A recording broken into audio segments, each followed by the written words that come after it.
Dave Banta, award-winning recording engineer, producer, and software instructor. He's here with another of his Dave Banta's home recording studio tips and advice, how to make your recording projects run smoother and sound better. And we'll begin our show in 60 seconds.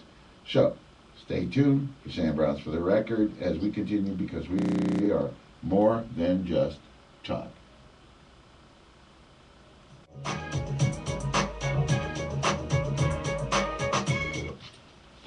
David Banta, what have you got for us this week? Last week was great. Yeah, well, this is something that I discovered this week, and it's always been a mystery to me. When you stick an audio CD in your computer and you go to hit play and you try to play it in iTunes or Winamp or Windows Media Player, sometimes it tries to guess the name of the song and the album. I'm sure you've all seen that.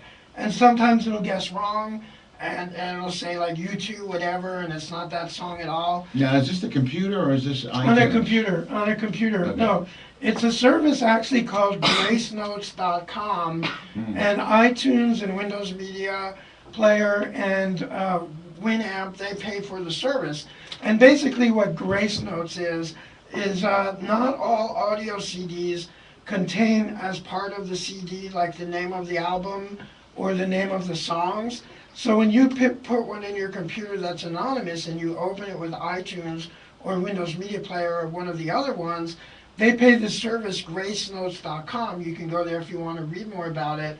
And it's just really a simple little bit of data. The data that Grace Notes contains is the name of the album, the track titles, the year of the release, the genre, and the label name. So in other words, if I stuck an audio CD into a computer, and it would come up with maybe several different options where you can pick the name of the album. And then it'll load in some basic simple data into iTunes or whatever you're using. So whenever you stick the CD in again, it'll know the name of the song and the album and all that. But if you stick it in another computer, you have to start all over again. So here's the thing, how do you get your stuff listed on Grace Notes? So if somebody has your CD and they stick it in a computer, so your name and your song will pop up. First of all, the way that Grace Notes recognizes the song is by how long the song actually is and how long the album actually is. That's why sometimes it'll come up with 2 or 3 options, because there may be 2 or 3 songs that are the same length. And then you select the correct one and it loads in that little bit of data. When you open those and it gives you the option that this is not the correct album, enter the correct name. When you click on that, it'll allow you to enter the album name, the track titles, the year of the release, the genre, and the label name, and it'll upload that onto gracenotes.com. So when someone else sticks your album into your computer, into their computer, it'll pop up with that little basic information. It doesn't contain really much more than just, what is this album and what are the names. Before you go off of this, where can we get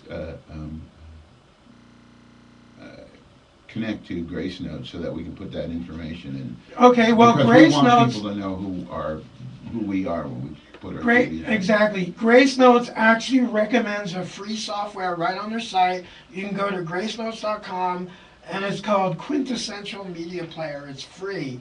And if you go to quinware.com, QINNWARE.com, and download their free Quintessential Media Player, when you open that, when you stick your audio CD in your computer and it opens, it'll give you some options of other songs that may coincidentally be the same length, but it also gives you the option to say, no, this is not correct, and enter the correct data.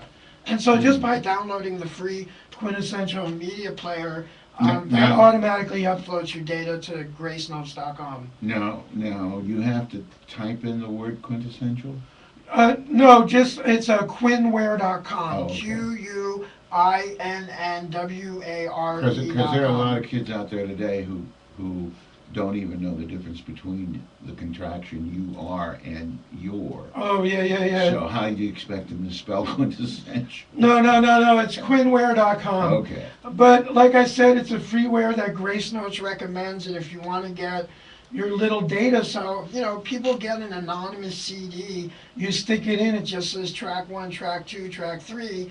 All audio CDs contain a table of contents, but the table of contents doesn't have the name of the songs or the name of the album. So basically, it looks at the table of contents, looks at the length of the song, the length of the album, takes the best guess, and then the right one should come up. And if not, it gives you the option to type in the correct one. So by uploading, when these other people who, you know, are using, because iTunes, you know, uses Grace Notes, etc. Yeah. Now you're in their system, so if somebody has that, you've now increased the likelihood of your song being recognized and just, you know. Exactly, and it's like if you take an audio CD and convert it into MP3 on your hard drive, when you open that in iTunes, it's going to try to guess. Yes. And then if it guesses the wrong one, you can input your data, so if anyone sees that MP3, then yours will come up as an option. That's great. Yeah, and it's just so people can figure out whose CD is this, basically. And that's something that we all want the world to know about is Yeah. who we are and who our CD. And we did talk CDs about, are. we've talked about several times in the past, when you burn an audio CD as what's called red book format,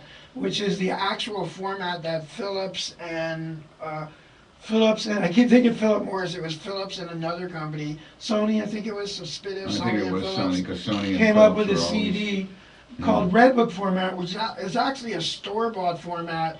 You can put your names and ISRC codes and the name of the album and UPC codes on that.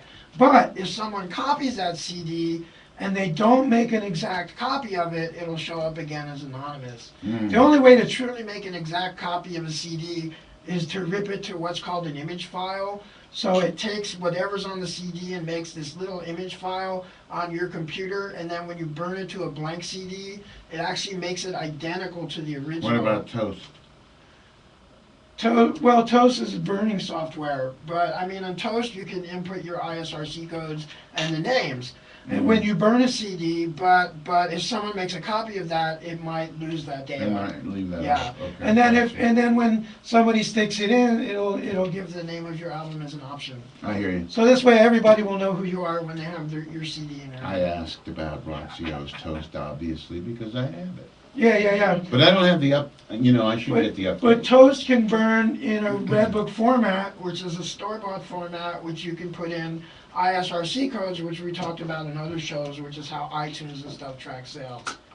So this is just a way to get your name so that everybody will know whose your CD is. Yeah, And that'll we- help with your marketing and Yes. just getting that information I, available. I noticed, Burgundy, you were writing these down. Yes, rather every time rapidly. David speaks, I'm always writing fast and furious. Yes, Taking yeah. down all the great information. I remember back in the day getting cassettes by people I thought were amazing with like a name like Joe on it and thinking I'll never find this guy. Like pre-web.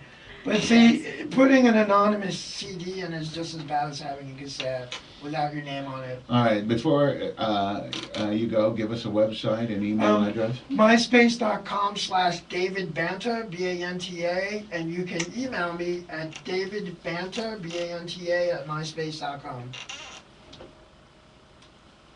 I heard something coming through. Okay, it didn't go.